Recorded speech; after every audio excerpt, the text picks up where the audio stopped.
जय हिंद दोस्तों, मैं हूं अमित और आप हैं अमित एजुकेशन सेंटर 21 के साथ। तो जी हाँ दोस्तों, आज हम लोग पढ़ेंगे हिस्ट्री, इतिहास। क्या पढ़ेंगे? इतिहास, जो क्लास 10th का है ना। क्लास 10th का यह हिस्ट्री जो है, तो दोस्तों इसमें हम लोग को पढ़ना है। इससे हिस्ट्री में 12 8 चैप्टर, ठीक है ना। जिस फर्स्ट चैप्टर का नाम है यूरोप में राष्ट्रवाद, उदय और विकास। फर्स्ट चैप्टर का नाम है यूरोप में राष्ट्रवाद, उदय और विकास। आपके डिस्प्ले पर दिख रहा होगा, आप लोग देखिए। चलिए, तो सबसे पहले जान लेते हैं यह फर्स्ट चैप्टर में हम लोग, है ना, यूरोप के राष्ट्रवाद क्यों पढ़ेंगे। सबसे पहले यहाँ लिखा हुआ है, आखिर फर्स्ट चैप्टर में ही यूरोप का राष्ट्रवाद क्यों पढ़ना है। यानी हिस्ट्री में जो 8 चैप्टर है, 8 चैप्टर में फर्स्ट चैप्टर में ही यूरोप का राष्ट्रवाद क्यों पढ़ना है, कुछ कारण होगा, है ना। ये भी बताएंगे। अगला है, राष्ट्रवाद क्या होता है। राष्ट्रवाद क्या होता है, इसी चैप्टर में पढ़ना है। राष्ट्रवाद कब उत्पन्न होती है, और जब उत्पन्न होती है तो क्या होता है, इसके बारे में जानकारी प्राप्त करेंगे। सबसे पहले राष्ट्रवाद के सहारे किसे जीत मिला था, यानी सबसे पहले राष्ट्रवाद के सहारे किस देश को जीत मिला था और कहाँ मिला था, कब मिला था, इसके बारे में हम लोग चर्चा करेंगे, है ना। और इसमें इस चैप्टर में क्या क्या पढ़ना है। तो राष्ट्रवाद के सहारे फ्रांस में राष्ट्रवाद, नेपोलियन बोनापार्टा, जुलाई क्रांति, मेटरनिक, मेजिनी, गैरीबाल्डी, तुर्की, यूनान का स्वतंत्रता संग्राम, इटली का एकीकरण, जर्मनी का एकीकरण, सभी को हम लोग इसमें पढ़ेंगे। और इस सारी चीजों को, जितने भी सारे चैप्टर संबंधित प्रश्न है, इस सारे प्रश्न को इसमें पढ़ेंगे। कब? अभी जब तक हमारा वीडियो चल रहा है, आप गौर से मेरे पूरे वीडियो को देखेंगे तो ऑब्जेक्टिव के साथ साथ सब्जेक्टिव भी याद होगा। और यह याद ही नहीं होगा, आपके एग्जाम के लिए नहीं, आपके लाइफ के लिए हमेशा यह सार्थक सिद्ध होगा। तो चलिए दोस्तों, अब हम लोग चलते हैं। ये जितना भी सारी चीज है, इस सारे चीज के बारे में चर्चा करेंगे। फिर हमने इस चैप्टर में क्या दिया है ना। इस चैप्टर का नाम है यूरोप में राष्ट्रवाद। यूरोप में राष्ट्रवाद दोस्तों, यही चैप्टर का नाम है। हिस्ट्री के चैप्टर का यही नाम है, जो वर्ग दशम का है। किसका है? वर्ग दशम का। हो गया, अब समझ गए होंगे। चलिए, सबसे पहले जानते हैं कि यह यूरोप क्या है दोस्तों। अब हम शुरू करते हैं। जब इसको जान लेंगे तो जितना भी सारे बोर्ड पर लिखा गया है, सारे के जगह हम एक एक करते दे देंगे, ठीक है ना। सबसे पहले जान लेते हैं हम यूरोप क्या है। तो दोस्तों, यूरोप एक महादेश है। यूरोप क्या है? एक महादेश है। अगर हम बात करें कि पूरे विश्व में कुल कितने महादेश हैं, तो 7 महादेश हैं। कितने महादेश हैं? 7। तो 7 कौन कौन है? एशिया, अफ्रीका, उत्तरी अमेरिका, दक्षिण अमेरिका, अंटार्कटिका, यूरोप और ऑस्ट्रेलिया। पूरे विश्व में 7 महादेश है। कितने महादेश है? 7। और इस 7 महादेश में एक यूरोप भी आता है। क्या आता है? यूरोप। और यूरोप महादेश है। क्या है? महादेश। तो जैसे मान लीजिए एशिया, जैसे भारत जो हुआ, भारत 21 महादेश में एशिया में आता है। उस तरह से यूरोप में भी कई सारे देश आते हैं। तो यूरोप में कितने देश आते हैं? तो यूरोप महादेश में 50 देश आते हैं। कितने देश आते हैं? 50। यूरोप महादेश में कितने देश आते हैं? 50। यानी कभी भी बात करेंगे यूरोप, तो यूरोप क्या है? महादेश। यूरोप क्या है? महादेश। यूरोप में कितने देश आते हैं? 50।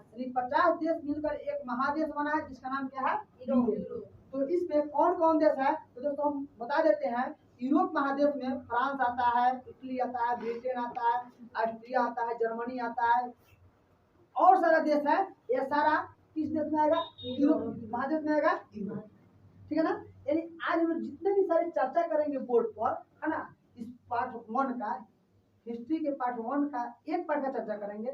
सिर्फ यूरोप महादेश के बारे में चर्चा करेंगे।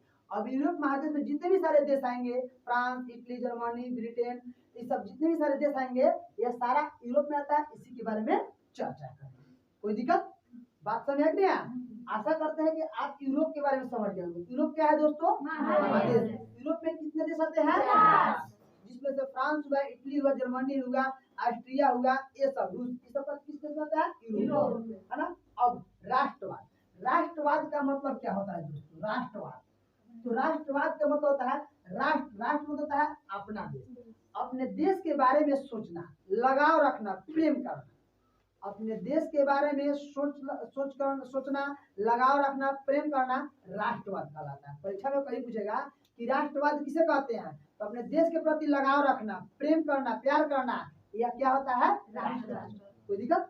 किसके प्रति? अपने देश के प्रति। किसके प्रति? अगर हम इंडिया में है, इंडिया में अगर अपने देश के प्रति सोचने लगे, काम करने लगेंगे, तो यह क्या कहलाएगा? राष्ट्रवाद। कोई दिक्कत दोस्तों? चलिए, तो सबसे पहले दिया हुआ है आखिर फर्स्ट चैप्टर में ही यूरोप का राष्ट्रवाद क्यों पढ़ना है। तो दोस्तों इसका जवाब हुआ यूरोप का राष्ट्रवाद इसलिए पढ़ना है कि पूरे महादेश में, इस 7 महादेश में सबसे पहले राष्ट्रवाद की भावना अगर उत्पन्न हुआ था तो यूरोप महादेश में हुआ था। किस महादेश में हुआ था? और यूरोप महादेश के फ्रांस महादेश में राष्ट्रवाद की भावना आई। यूरोप महादेश में किस देश में राष्ट्रवाद भावना आई? आपसे परीक्षा में पूछेगा कि राष्ट्रवाद की भावना सबसे पहले किस देश में आई? फ्रांस महादेश है, किस देश में आई? कोई दिक्कत? तो इसका जवाब समझ में आ गया होगा। आखिर फर्स्ट चैप्टर में ही यूरोप का राष्ट्रवाद क्यों पढ़ना है, समझ में आ गया होगा कि पूरे महादेश में सबसे पहले राष्ट्रवाद की भावना या कोई व्यक्ति राष्ट्रवाद के प्रति सोचा है तो यूरोप के लोग सोचा है। कहाँ के लोग सोचा है? और यूरोप में वो फ्रांस है, जो फ्रांस के लोग सोचा अपने देश के बारे में, और फ्रांस यूरोप महादेश में आता है। कोई दिक्कत? अगला है राष्ट्रवाद क्या है दोस्तों? तो बताया ना, अपने देश के प्रति लगाव, सुझाव, सोच, प्यार, प्रेम करना, यह सब क्या कहलाता है?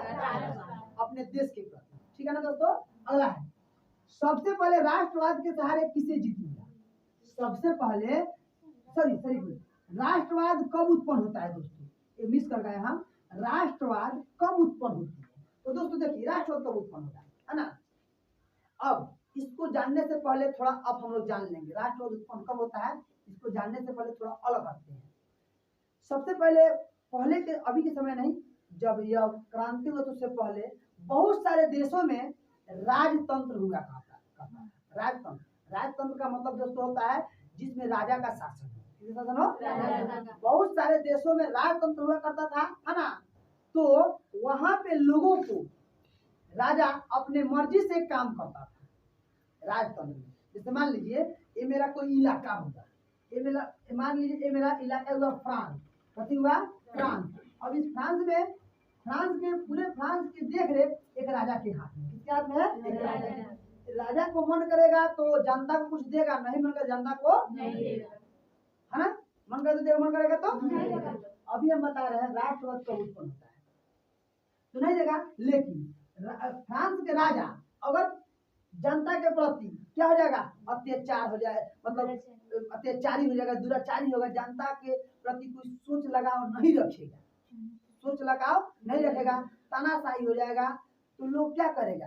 जाएगा राजा से अपना कोई चीज मांगने, सामान मांगने, अपना हक मांगने, तुमको कह देंगे। तो बोली उस पब्लिक को अच्छा लगेगा? वो आएगा फिर कोई दूसरा जाएगा राजा सामान मांगने, फिर उसको झाड़ कर भगा देगा ना। तो बोली पब्लिक को अच्छा लगा? नहीं लगा। तो पब्लिक अब एकता बनाने लगेगा, अपने देश के प्रति सोचने लगेगा। देखिए हम लोग अब आम आदमी है, पब्लिक कहेगा हम आम आदमी है, ये राजा कितना दुराचारी है जो हम लोग को बात को नहीं सुनता है, ये राजा कितना दुराचारी है जो हमको हमारी बात को नहीं सुनता है। इस तरह की बात बतियाएगा और सभी लोग एक हो जाएगा, अपने देश के प्रति सोच लेगा कि अब इस राजा को हटा देना है, राजा को मार देना है, ये राजा को समाप्त कर देना है। जब सारे लोग सोचने लगेगा, है ना, तब राजा को अपना कुर्सी छोड़। तब क्वेश्चन था राष्ट्रवाद कब उत्पन्न होता है दोस्तों? तब जब राजा अत्याचारी हो जाएगा, जनता के प्रति कोई सोच लगाव नहीं रखेगा, प्यार प्रेम नहीं रखेगा, तब राष्ट्रवाद की उत्पन्न होती है। तब क्या होती है? तब लोग अपने राज्य के प्रति सोच लगाव शुरू करता है, तब राष्ट्रवाद की उत्पन्न। कोई दिक्कत? आगा इसके बारे में और चर्चा करेंगे हम लोग। सबसे पहले राष्ट्रवाद के सहारे किसे जीत मिला था? तो दोस्तों सबसे पहले राष्ट्रवाद के सहारे फ्रांस को जीत मिला था, क्योंकि सबसे पहले राष्ट्रवाद की भावना फ्रांस में आई थी। और फ्रांस में क्यों आई थी? जो इस सारे वीडियो, सारे बात का चर्चा अब हम लोग इस बोर्ड पर देखेंगे, इस सारे चीज को पढ़ेंगे कि मतलब यहाँ से सबसे पहले राष्ट्रवाद के सहारे किसे जीत मिला था? तो फ्रांस को। तो फ्रांस में ही राष्ट्रवाद उत्पन्न क्यों हुआ, इस सारे चीज को हम लोग बोर्ड पर देखेंगे। अभी जितना चीज देखे हैं, है ना, जब ये समाप्त होगा, फ्रांस का राष्ट्रवाद समाप्त होगा, उसके बाद हम एक एक करके सारे मतलब टॉपिक का टॉपिक को समाप्त करेंगे और इस चैप्टर का भी समाप्त करेंगे। तब तक अभी हम लोग देखेंगे सबसे पहले किस देश में राष्ट्रपति उत्पन्न हुई इसके बारे में, ठीक है ना दोस्तों। हमने लिख दिया फ्रांस में राष्ट्रवाद क्यों उत्पन्न हुआ, तो जान लीजिए फ्रांस में राष्ट्र क्यों उत्पन्न हुआ। तो फ्रांस में जो जो तंत्र था वह राजतंत्र था। क्या था? राजतंत्र। राजतंत्र मतलब है राजा का शासन। राजतंत्र मतलब राजा का शासन, यानी वहाँ पे है ना, बैठ जाओ, वहाँ पे सभी लोग है ना राजा के द्वारा दिए गए अधिकार का पालन करता था, उनके द्वारा दिए गए नियम का पालन करता था फ्रांस में, है ना। तो लुई 16वां जो था वहाँ का राजा था। लुई 16वां क्या था? राजा। और यह लुई 16वां राजा जो था यह बड़ी खतरनाक था, बड़ी डेंजरस था, है ना, बहुत अत्याचारी था। वह जनता की बात को नहीं सुनता था, है ना। जनता का अगर आम तो ये करता था इमली, यानी जनता को अगर भूख लगता था तो यह पानी देता था, है ना। मतलब ये बहुत ज्यादा कष्ट देने वाला ये राजा था। कौन? लुई 16वां। कहाँ का राजा था? फ्रांस। जिसके कारण लोगों में है ना बहुत तरह की समस्याएं आई। सोचा लोगों ने कि यह कैसा राजा है जो हम लोगों की बात नहीं सुनता है, हम लोग जो कहते हैं वो नहीं करता है, कितना बेकार है। मतलब लोगों ने इस बात को सोचने लगा। राजा कैसा था? तो राजा था अपने जनता के प्रति दुराचारी था, जनता की बात नहीं मानने वाला था, अपना मनमानी करने वाला था। राजा ऐसा था, है ना। तो यह जो लुई 16वां जो था किसी जनता की बात नहीं मानता था, ये कारण जनता इनसे तंग हो गया। क्या हो गया? तंग। विश्व में सबसे पहले यहीं से राष्ट्रपति दूंगा, तंग हो गया। उसके बाद में सारा जनता ने सोचा कि कैसे इस राजा को हटाया जाए। तो यह काम तो कोई अकेला कर नहीं सकता है। अकेला किसी एक व्यक्ति से राजा हट सकता है? नहीं हट सकता है। तो कुछ लोगों ने सोचा कि हम ऐसा कौन पहचान दे, ऐसा कौन काम करे जो लोग एक हो जाए और राजा को हटा दिया जाए। तो सारे लोगों ने सोचा कि हमारी जो अपनी पहचान बढ़ाने के लिए, सामूहिक पहचान बढ़ाने के लिए उन्होंने पितृभूमि का नारा दिया। पितृभूमि का मतलब है अपने पिता का संपत्ति, अपनी मातृभूमि, अपने पापा के संपत्ति, अपने बाप की संपत्ति, है ना। पितृभूमि का नारा दिया। क्या नारा दिया? कि मेरे यह अपना पितृभूमि है, मेरे ये पिताजी का संपत्ति है, फिर इस संपत्ति में दूसरे का अधिकार क्या होगा? हम इसे दूसरे का अधिकार नहीं करने देंगे। जब ऐसा हुआ तो बहुत सारे लोगों ने इस पितृभूमि अधिकार के लिए एक हो गया। क्या हो गया? एक हो गया। एकदम ये मेरी अपनी जमीन है ना, इस पर सिर्फ मेरा अधिकार है, किसी दूसरे का अधिकार नहीं है। जिस कारण से लोगों को क्या बढ़ा? सामूहिक पहचान बढ़ गया। लोग क्या बढ़ गया? सामूहिक। नारा कौन सा दिया गया? आपसे परीक्षा में पूछेगा कि जब लुई 16वां से तंग होकर जनता अपनी सामूहिक पहचान बढ़ाने के लिए कौन नारा दिया? पितृभूमि का नारा। जहाँ से पहचान बढ़ा, और जब पहचान बढ़ गया, लोग समझ गया कि मेरी अपनी संपत्ति है, उसके बाद में वहाँ पे राजवंशीय झंडा था। क्या था? राजवंशीय झंडा के स्थान पर राष्ट्र ध्वज लाया गया। राजवंशीय झंडा का मतलब है राजा का झंडा। राजा के झंडा को हटा करके, है ना, राष्ट्र ध्वज ला दिया गया। और एक होता है स्टेटस जनरल। स्टेटस जनरल के जगह पे नेशनल असेंबली ला दिया गया। स्टेटस जनरल का मतलब होता है कि जैसे मान लीजिए अभी हम लोग का सांसद दिल्ली में है ना, उस तरह से राजा का भी एक सांसद होता है स्टेटस जनरल। उसमें सिर्फ राजा का ही आदमी बैठता था। उसमें कौन बैठता था? राजा का आदमी। उसमें पब्लिक का कोई व्यक्ति नहीं बैठता था। पब्लिक की बात सुनने वाला कोई व्यक्ति नहीं बैठता, तो उसको हटा दिया गया और उसकी जगह पे नेशनल असेंबली लाया गया। वहाँ पे उस व्यक्ति को बैठाया गया जो पब्लिक की बात सुने, पब्लिक की बात सुने। तो वहाँ पे स्टेटस जनरल जगह कौन सा लाया गया? National assembly. और उसके बाद में समानती व्यवस्था को समाप्त कर देगा। अभी कहेगा समानती व्यवस्था क्या है? समानती व्यवस्था, तो समानती व्यवस्था वह व्यवस्था होती है जिसमें क्या होता है, कई जिला तो नहीं कर सकते हैं, क्षेत्र कर सकते हैं। कई जिला, कई क्षेत्र में, अगर सीधे बात करें जिला के नाम को समझ लीजिए। समानती व्यवस्था क्या है? तो समानती व्यवस्था वही व्यवस्था है, जैसे मान लीजिए एगो क्षेत्र हो गया मेरा पूर्वी चंपारण, इसमें एक किसान हो गया। क्या हो गया? किसान। अब वो बड़ा किसान हुआ। अब वो बड़ा किसान किसी छोटे किसान को दे देगा कि मेरे जमीन पर सब खेती कराओ। क्या कराओ? खेती कराओ। अब वो किसान किसी मजदूर से लेकर खेती करेगा। क्या करेगा? खेती। और वह मजदूर तो खेती करेगा। जब वो मजदूर खेती करेगा तो ये बताइए क्या वह मजदूर अपना खेत हुआ? नहीं ना हुआ। वह तो किसी दूसरे किसान का है। अब वो किसान अपना लेकर के चला जाएगा, तो उसको समाप्त कर दिया गया। क्या कर दिया गया? समाप्त। उसको समाप्त करने के बाद में अंत में 21 जनवरी 1993 को लुई 16वां को गिलोटिन में चढ़ा करके मार दिया। गिलोटिन होता है फांसी देने के लिए यंत्र होता है ना। कब 21 जनवरी 1793 को लुई 16वां कथी चढ़ा करके फांसी दे दिया। जब फांसी दे दिया गया तो कुछ समय बाद में रानी को भी मार दिया है ना। यानी अब आपसे परीक्षा पूछेगा कि पहले राजा का मौत हुआ रानी का मौत हुआ? राजा का मौत कब हुआ? तो 1793 कौन सी बात? तो गिलोटिन पर चढ़ा। ये बताइए इतना करने के बाद में है ना जब राजा मारे गए है ना तब लोगों को क्या होगा? कुछ शांति मिला। वहां के क्रांतिकारियों को क्या मिला? शांति। तो बोलिए ये शांति मिला चाहे इनको अपना शासन मिला या शासन अपने मिला कि राष्ट्रवाद के प्रति मिला? जब लोग सामूहिक पहचान बनाया अपनी राष्ट्रवाद के प्रति सोचने लगा तब ना राजा मारा गया। जब राजा मारा गया तो फिर से है ना जो फ्रांस जो क्या हो गया? आजाद हो गया। क्या हो गया? आजाद। लेकिन जो वे जो क्रांतिकारी थे जब इतना राजा को मारने के बाद में बोले कि यह बात सिर्फ फ्रांस भर में ही नहीं रहेगा, यह बात सिर्फ फ्रांस देश में नहीं रहेगा, यूरोप के अन्य क्षेत्रों में भी फैलेगा। ऐसा क्यों कहा? फ्रांस के क्रांतिकारियों ने जब राजा को जान से मार दिया, गिलोटिन चढ़ा कर मार दिया, तो फ्रांस के क्रांतिकारियों ने कहा यह बात सिर्फ फ्रांस भर में सीमित नहीं रहेगा, यह फ्रांस भर में सीमित नहीं रहेगा, यह यूरोप के अन्य क्षेत्रों में विस्तार होगा। ऐसा क्यों कहा? तो ऐसा इसलिए कहा क्योंकि यूरोप के बहुत सारे जो देश थे वो भी राजा से तंग हो गए थे। बहुत सारे जो देश थे वो क्या राजा से क्या हो गया था? तंग हो गया था, जिसके कारण से फ्रांस वाला चाह रहा था कि हम लोग को देखा इसी वे लोग भी करे और अपने राजा को संभाले, जिसके कारण से उसको भी क्या मिले? आजादी। तो बहुत जैसे राजा सुन लिया कि फ्रांस में ऐसा हुआ है तो बहुत जैसे राजा क्या डर भी किया, कोई काम कर रहा है खतरनाक जनता से काम कर रहा है, बहुत खतरनाक काम कर रहा है इसमें है ना।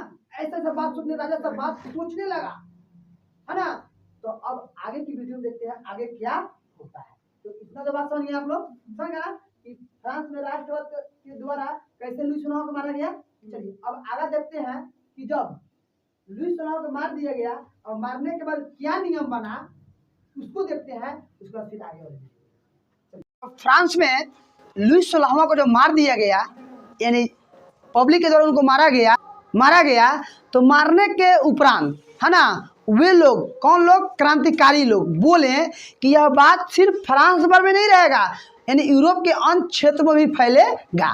तो जब गिलोटिन पर राजा को चढ़ाकर मार दिया गया, मारने के बाद में है ना किया गया काम, जब राजा को मार दिया गया उसके बाद कौन कौन काम किया गया है उसको देखते हैं। परीक्षा में पूछेगा कि फ्रांसीसी क्रांतिकारियों के द्वारा लुई 16वां को मारने के बाद कौन कौन से कार्य किए गए, तो उसी को हम बताने चल रहे हैं। फ्रांसीसी क्रांतिकारियों के द्वारा लुई 16वां के मारने के बाद किया गया कार्य, सबसे पहले नया संविधान लाया गया। क्या लाया गया? नया संविधान। संविधान का अर्थ होता है ना कि सबको एक बराबर कानून या नियम का पालन करना। अगर किसी को हम अगर पैसा 5 रुपया दे रहे हैं तो उसको भी क्या देंगे? 5 रुपया। यानी एक नया संविधान फ्रांस में लागू किया गया। कब लागू किया गया? जब लुई 16वां को मार दिया गया तब। उसके बाद में समान अधिकार दिया गया। समान अधिकार का मतलब होता है कि सबको एक बराबर अधिकार है ना किसी को कम ना किसी को ज़्यादा। उसके बाद में आंतरिक आयात निर्यात को समाप्त कर देगा। ये अब कहिएगा सर आंतरिक आयात निर्यात क्या होता है? तो अब जान लीजिए आंतरिक आयात निर्यात क्या होता है, इसको जान लीजिए। जैसे मान लीजिए ये मेरा बिहार हुआ, कथी हुआ? बिहार। ये मेरा क्या हुआ? यूपी, उत्तर प्रदेश हुआ ना। अच्छा अभी ये मान लीजिए पूरा भारत भर में दोनों राज्य ना, तो अगर हम बिहार से कोई सामान लेके यूपी में बेचेंगे है ना तो इस पर टैक्स नहीं लगेगा, इस पर टैक्स नहीं, तो इसको समाप्त कर देगा। इसको क्या कर दिया गया? समाप्त। जो राजा के समय में यह टैक्स देना पड़ता था, राजा के समय टैक्स देना, जैसे मान लीजिए बिहार में है ना बहुत ज़्यादा चीनी हुआ तो हम चीनी के लेके यूपी में बेचते थे तो सबसे पहले हमको टैक्स देना पड़ता था, तो इसको समाप्त कर दिया गया है ना। कब? लुई 16वां को मरने के बाद। उसके बाद में एक समान कर के मतलब होता है टैक्स। दोस्तों कर के मतलब क्या होता है? टैक्स। तो मतलब सब पर जो सामान था उसको एक समान से टैक्स दे दिया गया। ये नहीं कि ये राजा के घर का है तो इसका टैक्स नहीं लगेगा, ये पब्लिक का है तो इसका टैक्स लगेगा, ऐसा कुछ नहीं हुआ। कोई बड़ा है चाहे कोई छोटा, सबको समान टैक्स देना पड़ा, समान टैक्स लागू कर दिया गया। और फ्रेंच को है ना राष्ट्रीय भाषा बनाया गया। फ्रेंच, जैसे मान लीजिए कि हमारा जन्म बिहार में हुआ, हम बिहार के रहने वाले हैं, किसी का जन्म उत्तर प्रदेश में हुआ, किसी का जन्म तमिलनाडु में हुआ, किसी का दिल्ली में हुआ, तो मान लीजिए किसी का जन्म गुजरात में हुआ, तो गुजरात में तो गुजराती बोलेगा ना, दिल्ली वाला इंग्लिश बोलेगा ना, तमिलनाडु इंग्लिश बोलेगा ना, बिहार वाला भोजपुरी बोलेगा ना। तो इस सारा भाषा बोलने के अलावा भी एक ऐसी भाषा है जो जिससे हम भाषा में बात कर सकते हैं, वह क्या है? हिंदी भाषा। क्या है? हिंदी भाषा है जो राष्ट्रीय भाषा है, सब देश के सभी राज्य के लोग क्या करते हैं? जानते हैं। तो सबसे पहले राजा के समय में है ना सब लोग अपना कर्म के जो मन के सो भाषा बोलता था, इसको भी समाप्त कर दिया गया और फ्रेंच को राष्ट्रीय भाषा घोषित कर दिया गया। कौन भाषा घोषित कर दिया? फ्रेंच। फ्रेंच का राष्ट्रीय भाषा क्या है? फ्रेंच। फ्रांस का राष्ट्रीय भाषा क्या है? फ्रेंच। यह कब घोषित किया गया? तो लुसलॉ के मरने के बाद। साथ में राष्ट्रगान एक मर्सिले राष्ट्रगान था, मर्सिले, जिसे है ना सैनिक लोग गा करके लड़ाई करने जाते थे। सैनिक लोग गा करके लड़ाई करने जाते थे और लड़ाई करते थे, और लड़ाई करने के बाद में है ना उनसे चाहे जीत हो या पराजय हो, हमेशा लोग वही गीत गा कर जाते थे। कौन गीत? मार्सिले। मार्सिले कहाँ का राष्ट्रगान है? तो फ्रांस का। मार्सिले कहाँ का राष्ट्रगान है? फ्रांस का। और फ्रेंच कहाँ का राष्ट्रीय भाषा है? फ्रांस का। ये सब कब लागू किया गया? ओके। उसके बाद में नाप तौल की एक नई पद्धति लाई गई। सबसे पहले राजा के समय में यह नाप तौल की पद्धति सही नहीं था। किसी की नाप तौल 1 केजी का था, उसको सही से जोखा जाता था तो 800 ग्राम होता था, किसी का 200 ग्राम, किसी का 700 ग्राम होता था। तो इसको समाप्त कर दिया गया और सबको एक के पद्धति ला दिया गया कि नहीं, अब आपको इतना ही देना है, इतना ही सब कुछ करना है। तो ये सब काम कब किया गया? कब किया गया? इतना कुछ करने के बाद फ्रांस आज़ाद हो गया था। फ्रांस खुशी खुशी जी रहा था, लेकिन इतना करने के बाद में एक नज़र नेपोलियन भी इसको देख रहा था। नेपोलियन इसको देख रहा था। अब नेपोलियन देखिए फिर से कैसे इस पर चढ़ाई करता है, कैसे आक्रमण करता है फ्रांस पर। अब अभी तक आपको समझ में आ गया होगा कि फ्रांस को अगर आज़ादी मिली है तो राष्ट्रवाद का सहारा मिला कि नहीं मिला? मिला ना। अब फिर से देखिए फ्रांस कैसे किसी के चंगुल में फंसता है, उसके बारे में जानते हैं, ठीक है ना, देखेंगे। तो दोस्तों अभी हम लोगों ने देखा फ्रांस में राष्ट्रवाद कैसे पनपा, कैसे है ना राष्ट्रवाद लोग यानी फ्रांस के क्रांतिकारियों ने गिलोटिन पर राजा को चढ़ा कर मार दिया। मारने के बाद में क्या किया, इतना करने के बाद फ्रांस वालों को आज़ादी तो मिल गई थी। अब इस आज़ादी को मिलने के बाद इसका एक नज़र नेपोलियन पड़ता था, लेकिन नेपोलियन उतना दुराचारी नहीं था, उतना डेंजरस नहीं था, उतना खतरनाक नहीं था जितना खतरनाक लुई 16वां था। इससे थोड़ा अच्छा था, राजा तो था, यो था, भीतर ये था, लेकिन उतना नहीं कह सकते हैं, लुई 16वां से कहीं भी अच्छा था। अब देखिए नेपोलियन बोनापार्ट। अगर नेपोलियन बोनापार्ट के बारे में बताएं, नेपोलियन बोनापार्ट कौन था, क्या नहीं था, अगर इसके बारे में पढ़ाएं तो समझ लीजिए कि इसका भी एक इतना मोटा इतिहास किताब बन जाएगा। तो हम लोग को उतना नहीं जानना है, थोड़ा सा जान लेना है, उसके बाद में हम लोग आगे की तरफ बढ़ते रहना है। अब ये जो नेपोलियन बोनापार्ट जो था, अपने लाइफ में कभी भी हार नहीं माना था, लाइफ में कभी हार नहीं माना था। कौन? नेपोलियन बोनापार्ट कभी हार लाइफ में नहीं माना था। वह कहता था नेपोलियन बोनापार्ट, अगर ये काम है तो होगा। नेपोलियन बोनापार्ट कहता था कि यहाँ पे अगर 20 फीट ऊंचा ताड़ हो जाए, ताड़ का पेड़ हो जाए, अगर उस पर चढ़ने का काम हो जाए, अगर उसको पता है कि इस पर चढ़ा जा सकता है, तो कहता था कि हाँ इस पर चढ़ सकते हैं, हार नहीं मानता था। मतलब अगर डिक्शनरी खोलकर देखें तो डिक्शनरी में नेपोलियन शब्द के लिए असंभव शब्द है ये नहीं है। देखिए कितना अच्छा आदमी था ना नेपोलियन बोनापार्ट, अपने जीवन को भी हार नहीं माना था। तो वह सबसे पहले क्या था? समान सैनिक था। समान मतलब जनरल सैनिक था, आराम से थे सैनिक। लेकिन कारण क्या हुआ कि 1799 से डायरेक्टरी शासन को समाप्त कर, डायरेक्टरी शासन बाद में पढ़ेंगे, 1799 ईस्वी में डायरेक्टरी शासन को समाप्त करके फ्रांस के सत्ता को काबिज कर लिया। फ्रांस की सत्ता क्या कर दिया? काबिज कर लिया। कौन? नेपोलियन, है ना। और 1804 में वह सम्राट बन गया। कहाँ का सम्राट बन गया? कहाँ का? फ्रांस का। अब एक बार फ्रांस को आज़ादी मिली और फिर से देखिए इस आज़ादी को कैसे इस नेपोलियन के द्वारा इस पर अपना अधिकार कर रहा है ना। 2804 में क्या बन गया वो सम्राट, कौन बन गया, कौन, नेपोलियन सम्राट बन गया। और सम्राट बनने के बाद में 1804 में नेपोलियन संहिता लागू किया। नेपोलियन संहिता का मतलब यह होता है, नेपोलियन संहिता का मतलब यह होता है कि अपने इस संहिता में, नेपोलियन संहिता में कुछ नियम कानून लिखे, उस कानून नियम को पालन किए। कहाँ पालन किए, तो फ्रांस में।